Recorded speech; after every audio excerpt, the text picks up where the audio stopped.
Bismillahirrahmanirrahim. Assalamualaikum warahmatullahi wabarakatuh. Khairunas anfahum linas. Baiklah kawan-kawan sekalian, bertemu lagi dengan saya di channel terviral sejagat raya. Hari ini saya akan berbagi informasi ya. Ada pertanyaan dari kawan kita, Kak, apakah tabung ya atau tandon depot air minum isi ulang yang jadi bahan baku itu harus pakai stainless atau bisa pakai torun biasa ya. Pada umumnya ya, jadi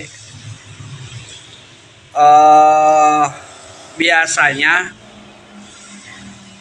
tandon atau toren yang menjadi bahan baku depot air minum isi ulang ya, itu biasanya memakai stainless ya, seperti ini. Jadi tandon penampungan itu pakai toren ya, yang agak besar, dia sebagai penampungan ya. Nah, untuk bahan baku yang setengah jadi itu dari tandon yang ini yang besar, dari penampungan didorong atau didorong pakai sanyo, disedot, lalu masuk ke saringan. Biasanya ada yang pakai water blend, ada juga yang pakai hosing ya. Setelah itu masuk ke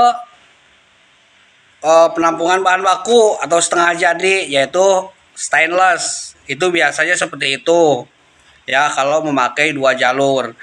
Nah, yang jadi pertanyaannya, apakah bahan baku yang setengah jadi itu boleh pakai toren biasa atau tidak memakai stainless ya? Jawabannya boleh ya. Itu boleh kakak pakai stainless ataupun toren biasa ya.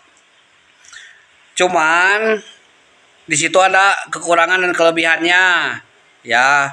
Kalau pakai stainless itu kelebihannya, jadi si air itu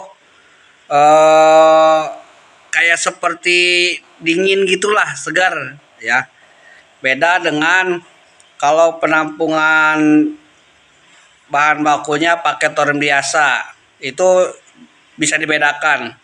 Jadi ketika pas air itu disedot ke pengisian ya, itu airnya itu segar lah, dingin gitu, agak sedikit dingin karena memang stainless ya. Sehari semalam di dalam stainless itu kan cukup lumayan ya, segar, ada dingin-dinginnya gitu. Apalagi kalau misalkan kakak memakai alat ya ozon ya. Ozon itu yang O3 itu ya. Jadi kalau misalkan di bahan bakunya itu ditambah lagi ozon ya, itu lebih segar lagi.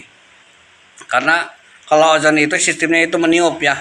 Selain untuk menghilangkan bakteri, juga dia mengasih udara ke air. Karena air itu akan lebih segar lagi kalau misalkan terkena udara. Maka ada yang namanya ozon. Itu nanti saya review lah kapan-kapan ya. Alatnya itu kotak, ada yang kotak, ada yang bulat. Nah, itu jawabannya. Jadi boleh kakak mengganti stainless ya, yang menjadi bahan baku atau setengah jadi itu pakai toren biasa. Tapi alangkah baiknya memakai stainless. Dan memang dari segi budget itu kan berbeda. Kalau misalkan pakai toren yang 500 itu bisa dapat 550. Tapi kalau pakai stainless itu yang 500 liter itu di angka 2 juta lebih ya. Jadi kalau misalkan ada budgetnya ya alangkah baiknya kakak pakai stainless. Tapi kalau misalkan budgetnya minim, itu boleh pakai toren biasa. Ya, mungkin itu informasi yang dapat saya sampaikan. Mudah-mudahan bermanfaat. Jaya terus pengusaha depot air minum isi ulang. Wassalamualaikum warahmatullahi wabarakatuh.